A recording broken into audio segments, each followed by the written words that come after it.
सबसे पहले देहरादून से एक बड़ी खबर आ रही है, जहां पर रोडवेज बस में नाबालिग लड़की से गैंगरेप का मामला सामने आया है। बताया जा रहा है कि 12 से 13 अगस्त की रात को दिल्ली से देहरादून आई रोडवेज की बस में मानसिक रूप से कमजोर लड़की के साथ दुष्कर्म हुआ है, जिसका खुलासा चाइल्ड वेलफेयर कमेटी की काउंसलिंग में हुआ। जिसके बाद चाइल्ड वेलफेयर कमेटी की शिकायत के बाद पुलिस ने मामला दर्ज कर जांच शुरू कर दी है। और इस पर ज्यादा जानकारी के लिए सत्येंद्र बर्तवाल देहरादून संवाददाता हमारे साथ जुड़ चुके हैं। सत्येंद्र, क्या जानकारी इस पूरे मामले को लेकर? बताया जा रहा है कि 13 और 14 अगस्त का ये पूरा मामला है जो अब उजागर हुआ। मैं आपको बता दूं कि 12 से 13 अगस्त की पूरी रात की घटना है, जहां एक मानसिक रूप से कमजोर युवती दिल्ली से रोडवेज की बस में चढ़ती है और देर रात देहरादून पहुंचती है। जब देहरादून वो पहुंची तो उसके साथ बस में करीब 3 से 4 लोगों ने उसके साथ गैंग रेप किया।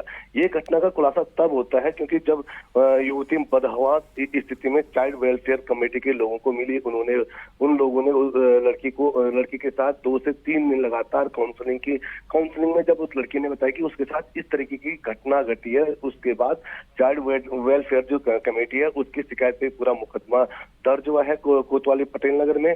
और अब पुलिस इस पूरे मामले की छानबीन करी। यहाँ अभी तक जो जानकारी मिल पा रही है कि इस पूरे मामले में पुलिस ने कुछ लोगों से को हिरासत में भी लिया है, जिनसे लगातार पूछताछ चल रही है। जी ठीक है, बहुत शुक्रिया सत्येंद्र तमाम जानकारी के लिए। उत्तराखंड के लिए बड़ी खबर है। आपदा में मिलने वाली मदद की रकम में बदलाव किया गया है। अब आपदा में घर, स्कूल, हॉस्पिटल, पुल, सामुदायिक भवन को नुकसान होने पर बढ़ी हुई रकम मिलेगी, ताकि पुनर्निर्माण का काम आसानी से हो सके। केंद्र सरकार ने आपदा में हुए नुकसान के मुआवजे में बढ़ोतरी की है, जिसका लाभ उत्तराखंड को अब मिलेगा। अब आपदा में यदि घरों को 70% से ज्यादा नुकसान हुआ है तो मैदानी इलाकों में 1,80,000 मिलेगा, जबकि 1,20,000 मुआवजा मिलता था। जबकि पहाड़ी इलाके की बात करें 2 लाख रुपए इसमें मिलेंगे और पहले पहाड़ में 1,30,000 मुआवजा मिलता था। वहीं प्राथमिक स्कूलों को 70% से ज्यादा नुकसान होने पर अब 15 लाख मुआवजा मिलेगा, जबकि पहले 2 लाख मुआवजा मिलता था। नए मुआवजे पर सीएम पुष्कर धामी ने पीएम मोदी और गृह मंत्री अमित शाह का आभार जताया।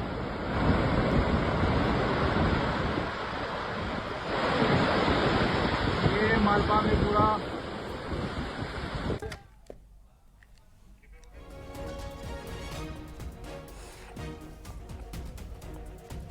आपदा राहत की राशि में बढ़ोतरी को बीजेपी प्रदेश अध्यक्ष महेंद्र भट्ट ने बड़ा कदम बताया है और इसके लिए प्रधानमंत्री नरेंद्र मोदी और गृह मंत्री का आभार जताया। महेंद्र भट्ट ने कहा कि बतौर राज्यसभा सांसद 2 से 3 बार उन्होंने ये मुद्दा उठाया था, क्योंकि उत्तराखंड पहाड़ी राज्य है और इससे मदद मिलेगी। प्रधानमंत्री आदरणीय श्री नरेंद्र भाई मोदी जी का और देश के गृह मंत्री आदरणीय श्री अमित शाह जी का हृदय से आभार व्यक्त करता हूं कि पिछले दिनों राज्यसभा के अंदर मेरे द्वारा 2-3 बार देवी आपदा के विषय को लेकर और आपदा राशि की बढ़ोतरी की मांग की गई थी। मुझे आज बताते हुए खुशी है कि भारत सरकार ने इस आपदा राशि में वृद्धि की है। शनिवार को धामी कैबिनेट की मीटिंग हुई, जिसमें कुल 8 प्रस्तावों पर मुहर लगी, जिसमें सबसे अहम अनुपूरक बजट के प्रस्ताव को कैबिनेट ने मंजूरी दी है। बताया जा रहा है कि कैबिनेट ने करीब 5,600 करोड़ रुपए के अनुपूरक बजट को मंजूर किया। वहीं चीनी मिलों में परमानेंट कर्मचारियों के 68 पदों पर मृतक आश्रितों को नौकरी मिलेगी। कैबिनेट ने पदों पर लगी रोक को अब हटा लिया है और डेली वेजेस और संविदा कर्मचारियों को परमानेंट करने के लिए नियमावली बनेगी, इस पर भी चर्चा की गई। खबर यह है कि परमानेंट होने का मानक 5 साल की बजाय 10 साल की सर्विसेज को माना जाएगा।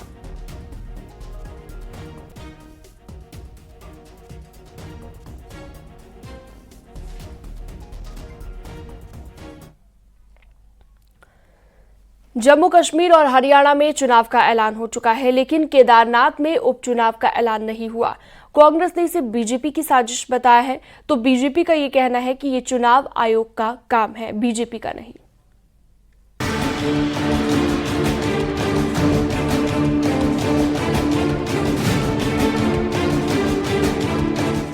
शुक्रवार को चुनाव आयोग ने जम्मू कश्मीर और हरियाणा में चुनावी तारीखों का ऐलान किया। 4 अक्टूबर को दोनों राज्यों के चुनाव का रिजल्ट आएगा, लेकिन केदारनाथ उपचुनाव का ऐलान नहीं होने पर कांग्रेस ने सवाल उठाए। कांग्रेस नेता हरीश रावत और गणेश गोदियाल ने इसे बीजेपी की साजिश बताया है। अपने पोस्ट में हरीश रावत ने लिखा, केदारनाथ जैसी आपदा कश्मीर में भी आई, वहाँ पूरे राज्य में चुनाव हो रहे हैं, मगर केदारनाथ में चुनाव टाले जा रहे हैं क्योंकि बीजेपी जानती है कि वो केदारनाथ का विधानसभा चुनाव हारने जा रही है। वहीं गणेश गोदियाल ने कहा कि यह हरकत चुनाव आयोग पर सवाल खड़े करती है, वरना केदारनाथ में चुनाव न करवाने की कोई वजह नहीं है। हरियाणा में तय समय से पहले चुनाव घोषित कर दिए गए और यहाँ जो चुनाव होने हैं, जो ड्यू है, उनको टाल दिया गया। तो ये लगता है कि पूरी तरह चुनाव आयोग बीजेपी के हिसाब से काम कर रहा है। केदारनाथ में इनकी स्थिति ठीक नहीं है, ये इनको जानकारी है अच्छी तरह, इसलिए इस चुनाव को टाल रहे हैं आगे। और जहां और स्थिति खराब होनी है वहां चुनाव पहले करा रहे हैं। तो चुनाव आयोग भी सिर्फ बीजेपी के हिसाब से काम कर रहा है। केदारनाथ चुनाव कांग्रेस और बीजेपी के लिए प्रतिष्ठा का चुनाव है, इसलिए दोनों पार्टियां पूरे प्लान के साथ काम कर रही हैं। 23 अगस्त को खुद कांग्रेस प्रदेश अध्यक्ष करण महारा केदारनाथ क्षेत्र में पहुंचेंगे। वहीं बीजेपी 5 मंत्रियों की ड्यूटी लगा चुकी है। वहीं खबर है कि बीजेपी जल्दी चुनाव नहीं चाहती, जिसके पीछे की वजह केदारनाथ यात्रा और वहां आई आपदा को बताया जा रहा है, लेकिन कांग्रेस के आरोपों को बीजेपी ने खारिज किया है। बीजेपी का कहना है कि केदारनाथ विधायक शैला रानी रावत का निधन 10 जुलाई को हुआ और 10 जनवरी से पहले इस सीट पर उपचुनाव होगा। चुनाव करवाना न करवाना ये बीजेपी के हाथ में नहीं है, ये चुनाव आयोग देखेगा इसको। कुल मिलाकर के संवैधानिक बात करें भाई, जब चुनाव 6 महीने के अंतराल में चुनाव होने हैं, जब चुनाव आयोग चाहेगा तो चुनाव होंगे और समय पे होंगे। ऐसा नहीं कि 6 महीने के बाद अब टल ही नहीं सकते किसी भी कीमत में। परंतु इस तरह की बातें करना, मुझे लगता है कि पता नहीं क्या मामला और क्या हो गया। कांग्रेस ज्यादा उत्साहित अपने को समझ रही है। बद्रीनाथ उपचुनाव में जीत के बाद कांग्रेस का कॉन्फिडेंस बढ़ा हुआ है और अब कांग्रेस का टारगेट केदारनाथ जीतना है। तो बीजेपी के लिए केदारनाथ उपचुनाव जीतना अब जरूरी भी है और मजबूरी भी, लेकिन चुनाव के लिए तारीख का ऐलान जरूरी है और इसी में कांग्रेस को बीजेपी और चुनाव आयोग की साजिश दिख रही है। न्यूज़ 18 के लिए देहरादून से दीपांकर भट्ट की रिपोर्ट। केदार घाटी में आई आपदा की वजह से क्षतिग्रस्त हुए केदारनाथ हाईवे और पैदल मार्ग को धीरे धीरे दुरुस्त किया जा रहा है। हालांकि केदारनाथ धाम के लिए पैदल यात्रा भी शुरू हो गई है और एनडीआरएफ, एसडीआरएफ की देखरेख में श्रद्धालुओं को केदारनाथ धाम दर्शन के लिए भेजा जा रहा है और केदारनाथ पैदल रास्ते पर पुलिस, एनडीआरएफ, एसडीआरएफ की टीमें भी तैनात हैं और हर दिन लगभग 150 के करीब श्रद्धालु बाबा केदार के दर्शन कर रहे हैं। वहीं लगातार केदार घाटी में रास्तों को बनाने का काम जारी है। जैसे ही पैदल मार्ग पूरी तरह से दुरुस्त हो जाएंगे, वैसे ही यात्रा अपने पुराने स्वरूप में आ जाएगी।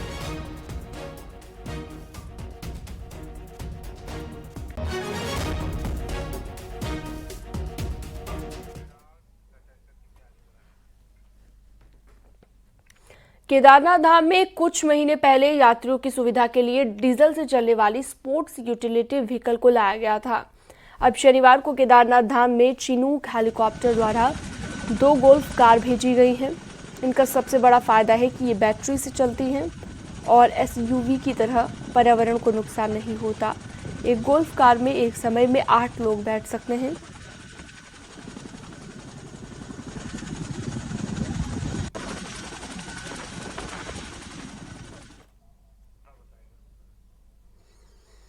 तो देख सकते हैं आप, चिनूक हेलीकॉप्टर के जरिए 2 गोल्फ कार यहां पर लाई गई, जो कि एनवायरनमेंट को नुकसान भी नहीं करेगी और एक साथ इस कार में 8 लोग सफर कर सकते हैं।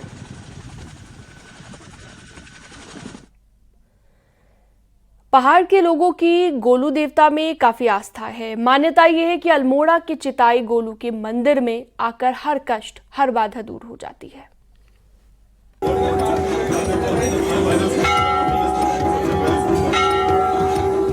अल्मोड़ा के चितई गोलू देवता के मंदिर परिसर में लाखों घंटियां और अर्जियां इस बात की तस्दीक करने के लिए काफी है कि गोलजू देवता के प्रति लोगों में आस्था कितनी ज्यादा है। वहीं इंटरनेशनल बैडमिंटन खिलाड़ी लक्ष्य सेन भी गोलू देवता के भक्त हैं और जब भी लक्ष्य सेन अल्मोड़ा आते हैं तो वो मंदिर में हाजिरी लगाना नहीं भूलते हैं। अभी हाल ही में पेरिस ओलंपिक में लक्ष्य सेना ने शानदार प्रदर्शन किया था। भी हमारा कोई टूर्नामेंट होता है या हम लोग अल्मोड़ा आते हैं तो हम यहाँ ज़रूर आते हैं और अभी भी मैं बस थैंक यू बोलना चाहूँगा और बस यहाँ पे ग्रैटिट्यूड लेने आया हूँ कि जो भी भगवान ने दिया सब उनकी देन है और हम अब जब भी अल्मोड़ा आते हैं, जब भी हमें टाइम होता है, हम यहाँ ज़रूर आते हैं। गोलू देवता के मंदिर से कोई भी खाली हाथ नहीं जाता। वहीं गोलजीव को न्याय का देवता भी कहा जाता है। मंदिर के पुजारियों का कहना है कि दूर दूर से भक्त न्याय की गुहार लेकर मंदिर आते हैं। गोलू देवता मंदिर सफलता की कुंजी है चितई। यह सबका ताला खुलता है, लेकिन विश्वास और भावनाएं सही होनी चाहिए। आदमी को कन्वर्ट है, आदमी सोच ले कि मैंने आगे बढ़ना है, तो ये गोलू देवता सबको आगे बढ़ने के लिए प्रोत्साहित करते हैं और आशीर्वाद देते हैं। गोलू देवता के मंदिर में दूर दूर से लोग आते हैं और चिट्ठियों के जरिए भगवान तक अपनी बात पहुंचाते हैं। वहीं लोगों की मुराद पूरी होने पर मंदिर में श्रद्धालु घंटियां चढ़ाते हैं। ये है न्याय के देवता गोलू का मंदिर, जहां गरीब हो या अमीर हो, कोई खिलाड़ी हो या कोई परेशान व्यक्ति हो, जिसे कहीं से भी सफलता नहीं मिलती, कहीं से भी न्याय नहीं मिलता है, वो जरूर गोलजू के यहाँ आशीर्वाद लेने के लिए आता है, को सफलता मिले। किशन जोशी, न्यूज 18 अल्मोड़ा। सीएम पुष्कर सिंह धामी करेंगे ओलंपियन लक्ष्य सेन को सम्मानित। सीएम आवास में सम्मान समारोह होगा। पेरिस ओलंपिक में सेमीफाइनल खेल चुके बैडमिंटन खिलाड़ी लक्ष्य सेन को मुख्यमंत्री की तरफ से सम्मानित किया जाएगा। तो सीएम आवास में ये कार्यक्रम होगा, जहां पर लक्ष्य सेन को सीएम पुष्कर सिंह धामी सम्मानित करेंगे।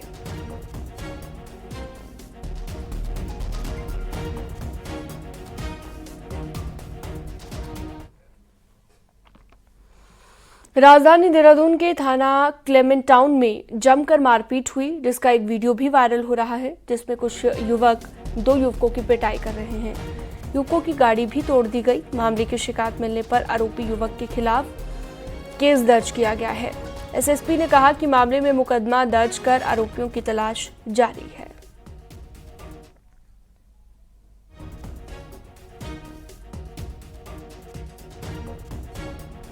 मारपीट का एक प्रकरण था, उसमें मारपीट में जो तहरीर आई थी, तहरीर के बाद उसमें हमने 307 की धारा की वृद्धि करी है। चूँकि एक ग्रुप है जो उसमें आइडेंटिफाइड हुआ है, जो पूर्व में भी पटेल नगर क्षेत्र में भी इस तरह की मारपीट में शामिल रहा है। तो इसमें कुछ लोग उड़दंगी जो छात्र के रूप में, खासकर मैंने देखा जो एजुकेशनल हब्स बन गए, खासकर क्लेमेंट टाउन हो, इन जगहों पर थोड़ा सक्रिय है।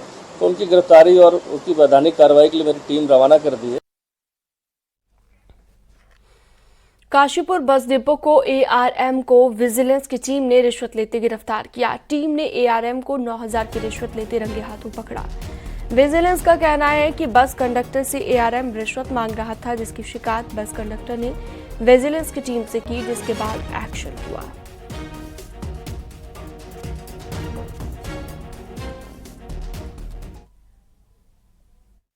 उत्तराखंड परिवहन निगम अनिल कुमार सैनी को 9,000 रुपये की रिश्वत लेते हुए मैडम थोड़ा नीचे गिरफ्तार किया गया है। ये जो शिकायतकर्ता हैं, उनकी अनुबंधित बसों को सुचारू रूप से चलाने की एवज में मांग रहे थे रिश्वत के रूप में। तो वो नहीं देना चाहते थे रिश्वत और कार्रवाई चाहते थे, तो कार्रवाई आज की गई है।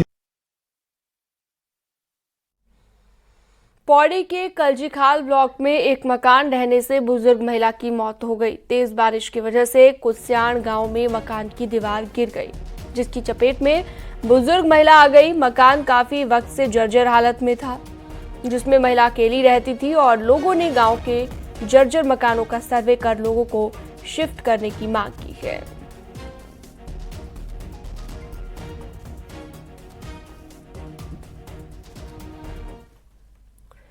रुड़की के मेहर खुर्द गांव के ग्राम प्रधान द्वारा एक फैसला लिया गया जो कि क्षेत्र में चर्चाओं का विषय बना हुआ है।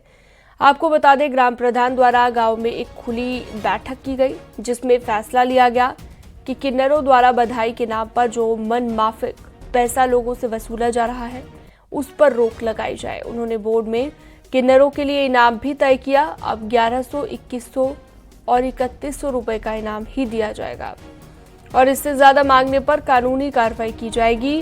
ग्राम वासियों ने बताया कि ग्राम प्रधान द्वारा लिया गया फैसला बिल्कुल जनहित में है, क्योंकि यहाँ पर लोग बधाई के नाम पर किन्नरों की वसूली से त्रस्त थे। जब ये अपनी मन मर्जी कर रहे थे तो तब हमें जो है कदम उठाना पड़ा, जबरदस्ती कदम उठाना पड़ा। इस पर बहुत लोग परेशान आज भी। अभी किन्नर लोग भी आए थे अभी यहाँ से कि ऐसा ना करो, हम जैसा आप कहोगे ऐसा कर लेंगे। मैंने कहा जो हमने फैसला ले लिया हम वापस नहीं लेंगे बिल्कुल भी। जनहित में फैसला हुआ, गांव के हित में फैसला हुआ और सामूहिक गांव की जो आवाज़ थी वो जो आवाज़ बनकर एक चिंगारी के रूप में गांव में चली, तो उस पर ग्राम प्रधान ने एक्शन लिया और एक सामूहिक आम सभा में बैठक हुई। ग्राम पंचायत सदस्यों सहित आम जनमानस उस बैठक में थे। कोलकाता में डॉक्टर की हत्या कर दी गई और प्रदर्शन पूरे देश में हुआ। डॉक्टर्स का ये कहना है कि उत्तराखंड में भी अस्पतालों का बुरा हाल है, इसलिए हर जिला और सामुदायिक हॉस्पिटल में 2 कांस्टेबल जरूर तैनात हो।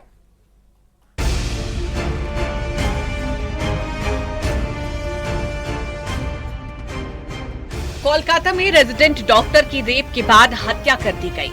नाराज डॉक्टरों ने शनिवार को पूरे देश में प्रदर्शन किया। देहरादून की जिला अस्पताल के डॉक्टर भी ओपीडी छोड़कर धरने पर बैठ रहे हैं। स्वास्थ्य विभाग भले ही बड़े बड़े दावे करता हो, लेकिन डॉक्टर्स खुद मानते हैं कि उत्तराखंड के सरकारी अस्पतालों में ड्यूटी रूम्स की हालत बेहद खराब है। सुरक्षा का कोई इंतजाम नहीं होता और कई बार नाइट शिफ्ट में महिला स्टाफ अकेले काम करती है। डॉक्टर्स का कहना है कि सरकार को जिला अस्पताल और सामुदायिक स्वास्थ्य केंद्र में कम से कम 2 कांस्टेबल की व्यवस्था करनी चाहिए। सुरक्षा का कोई इंतजाम नहीं होता। कई बार ऐसा होता है रात को हमारी महिला स्टाफ, नर्सेस और डॉक्टर्स अकेले काम कर रही होती है। कई बार देहरादून में भी हुआ है, रात में भीड़ आ गई, बहुत बुरी तरह भीड़ आ गई। एक बार डॉक्टर वारांग जोशी ईएमओ थे, उनकी पिटाई भी कर दी गई। तो हम डिमांड करते हैं सरकार से जितने भी हमारे बड़े अस्पताल है, डीएच और एसडीएच, उसमें पुलिस की व्यवस्था की जाए। अगर पुलिस पिकेट नहीं आप दे सकते, कम से कम आपको पुलिस के 2 कांस्टेबल तो देने होंगे। डिस्ट्रिक्ट हॉस्पिटल देहरादून की महिला डॉक्टर्स की माने तो प्रोटेक्शन एक्ट लागू होने के साथ अस्पतालों में सुरक्षा मिलनी चाहिए, क्योंकि डॉक्टर्स को सॉफ्ट टारगेट माना जाता है। सिक्योरिटी तो बहुत अहम है। हम लोग महिला कर्मचारी रात को जब ड्यूटी करते हैं, हमारे साथ जो स्टाफ होता है वो भी महिलाएं रहती हैं और हम देखते हैं कि कई बार तो रात को जो पेशेंट्स के साथ जो पुरुष तीमारदार आते हैं, हमारे लाखों लाख बार कहने पर कि आप रात को यहाँ पे ना रुकें, वो यहीं रुकते हैं। कई बार वो शराब पिए हुए होते हैं, बदतमीजी करते हैं। बिल्कुल होना चाहिए, क्योंकि हम लोग अगर इसी तरह हम बिना किसी सुरक्षा के काम करते रहे, किसी दिन हमारे साथ भी कुछ हो सकता है और हम भी अपनी पूरी जितनी क्षमता है उससे हम काम नहीं कर सकते। अगर हमें इस तरह इतने डर के माहौल में काम करना पड़ेगा तो हमें सुरक्षा प्रदान। डॉक्टर्स के साथ वारदात कोलकाता में हुई, लेकिन देश भर में डॉक्टरों के प्रदर्शन ने उत्तराखंड में भी स्वास्थ्य सेवाओं की पोल खोल दी और लोगों की जान बचाने वाले डॉक्टर्स बदले माहौल में मरीज के इलाज से पहले खुद की सुरक्षा चाहते हैं। दीपांकर भट्ट, न्यूज़ 18 देहरादून।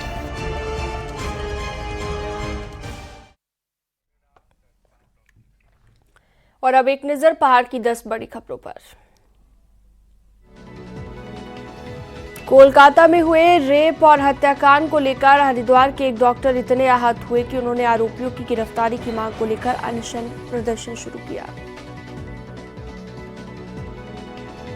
बागेश्वर में कोलकाता की घटना के विरोध में डॉक्टरों ने कार्य बहिष्कार किया। सरकारी अस्पताल की ओपीडी बंद रही।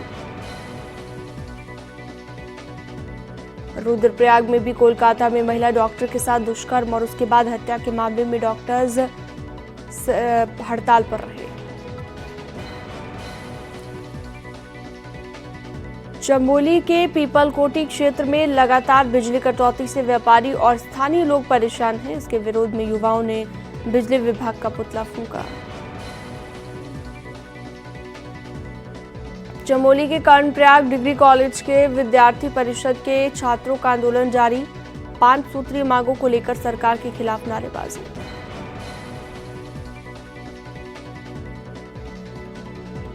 देहरादून साइबर सेल टीम ने राजधानी के अलग अलग स्थानों से गुम हुए करीब 101 मोबाइल फोन रिकवर करके उनके मालिकों को दिए। रुद्रप्रयाग पहुंचे स्वास्थ्य सचिव आर राजेश ने CHC अगस्त्य मुनि का औचक निरीक्षण किया, स्वास्थ्य व्यवस्था का जायजा लिया।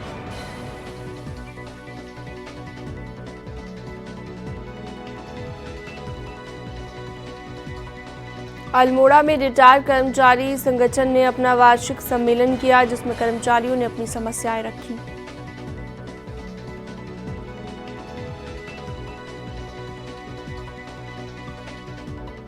CBRI रुड़की में high altitude regions of India का शुभारंभ किया गया। कार्यक्रम का मुख्य मकसद लद्दाख जैसे क्षेत्रों में बुनियादी ढांचे तैयार करना है।